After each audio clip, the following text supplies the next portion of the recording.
It was recorded at Compass Point in the Bahamas, and it was kind of organic. I mean, they brought in other musicians, like the backup singer for the hitting those notes. I mean The that Haitian, the Haitian one. yeah Yeah, yes. Yvonne Etienne.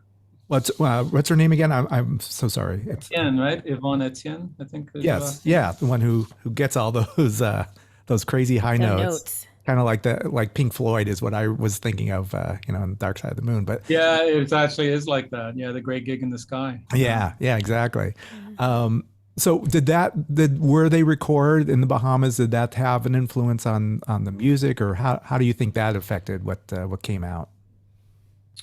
Um, when they recorded the album in three different places, so they did a lot of draft stuff in the UK and London, and then they did some serious recording down there, and then they did finishing in New York, I think the Power Station, among other places.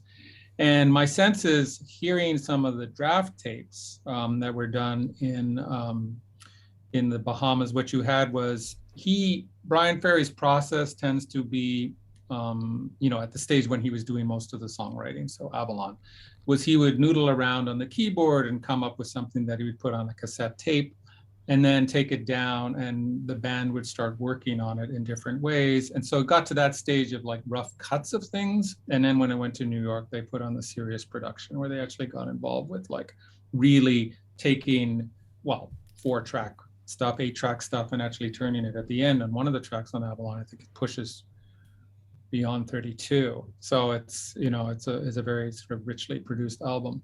In terms of actually specific influences down there, because I did ask about that. I asked about Tara, for example, which is the solo piece with English horn, which was randomly caught on the live mic, he told me. Like, it was just Andy was just noodling around in the studio, and they just turned on the mic while he was in the live room and just caught the whole thing. And then what they did was they just took some seaside sounds from down there and just pumped it in. And I thought, well, what about the name Tara? Is it referring to, Gone with the Wind or something like that? But apparently that was the nickname of the house down there, and had nothing beyond that. So that was one of those instances where I think the one track that actually sounds like something that might have come from there is that instrumental.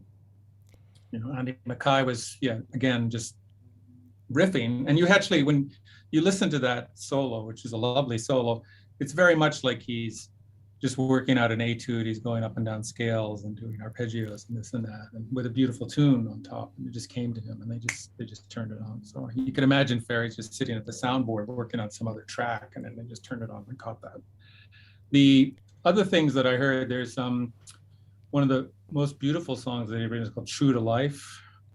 And oddly, for somebody who seems so lyric driven, that the demos of that, and they floated around online for a while before I actually wrote to Millie Thompson, who manages him. And I said, by the way, do you know that, for Mr. Polish, that some very unpolished stuff is floating around out there?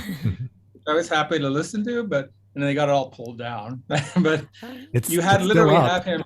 The demos are still up on YouTube. No, they're still up. Oh, it's been up there for. You have the chords are marked down, and just like and